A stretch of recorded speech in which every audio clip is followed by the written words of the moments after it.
నీటి ప్రవేశ పరీక్షల్లో అవినీతి అక్రమాలు జరిగినందున వెంటనే పరీక్షను రద్దు చేయాలని ఎన్టీఏ విశ్వాసం కోల్పోయిన నేపథ్యంలో దాన్ని రద్దు చేసి పాత పద్ధతిలో రాష్ట్రాల వారీగా ప్రవేశ పరీక్షలు నిర్వహించాలని సిపిఎం జిల్లా కార్యదర్శి దర్శనాల మల్లేష్ డిమాండ్ చేశారు.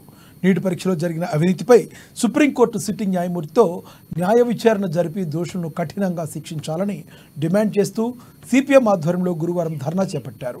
జిల్లా కలెక్టరేట్ కార్యాలయం ఎదుట నిరసన వ్యక్తం చేసి ఎన్టీఏ దిష్టిబొమ్మను దగ్ధం చేశారు.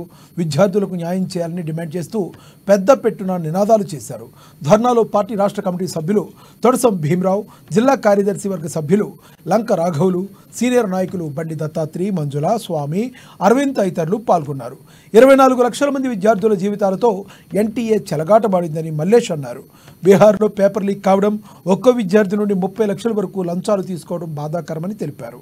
ఎన్టీఏ చరిత్రలో ఎన్నడూ లేనంతగా 69 మందికి మొదటి ర్యాంక్ రావడం, గ్రేస్ పార్క్ పేర్లతో అదనంగా వేయడంతో పాటు జూన్ 14 నాడు విడుదల చేసిన ఫలితాలు, సార్వత్రిక ఎన్నికల ఫలితాల రోజున విడుదల చేయడం వంటి అంశాలను పరిగణలోకి తీసుకుంటే ఏ స్థాయిలో అవినీతి జరిగిందో అర్థమవుతుందని పేర్కొన్నారు. ఎన్టీఏ అవినీతిపై స్పందించాల్సిన ఎన్డీఏ ప్రభుత్వం దాన్ని వెనకేసుకు రావడం ఆంతర్యం ఏమిటో దేశ ప్రజలకు అర్థం కావడం లేదని మండిపడ్డారు. వెంటనే నీట్ పరీక్షను రద్దు చేసి తిరిగి రాష్ట్రాల వారీగా పాత పద్ధతిలో పరీక్షలు నిర్వహించాలని వారు డిమాండ్ చేశారు.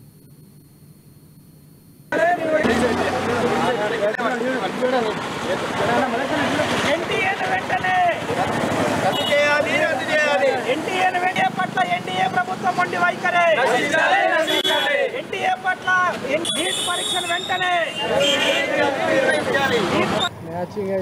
2024 మే 5వ తారీఖు నాడు దేశవ్యాప్తంగా నిర్వహించిన నీట్ పరీక్ష అవినీతిమయమైంది, అక్రమాలమయమైంది, పేపర్ లీకేజ్ అయింది. దాదాపు ఒక్కొక్క విద్యార్థి నుంచి 30 లక్షల రూపాయలు వసూలు చేసి ఎన్టీఏ అధికారులు, లోకల్ బీజేపీ నాయకులు, మధ్య దళారులు కలిసి పేపర్ను లీక్ చేసినటువంటి స్థితి బయటపడతా ఉన్నది. అందుకని ఈ పరీక్షను వెంటనే రద్దు చేయాలని చెప్పి, కొత్తగా పరీక్ష నిర్వహించాలని చెప్పి డిమాండ్ చేస్తూ ఉన్నాము. అంతేకాదు, ఎన్టీఏ మీద విశ్వాసం కోల్పోయారు విద్యార్థులు కానీ దేశ ప్రజలు.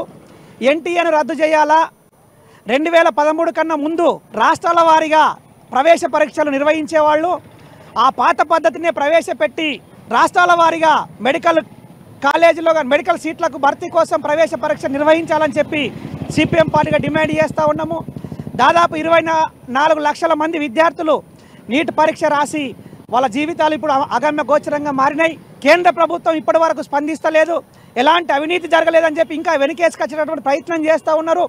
సుప్రీంకోర్టు స్పందించినా ఎన్డీఏ ప్రభుత్వం స్పందించడం లేదు.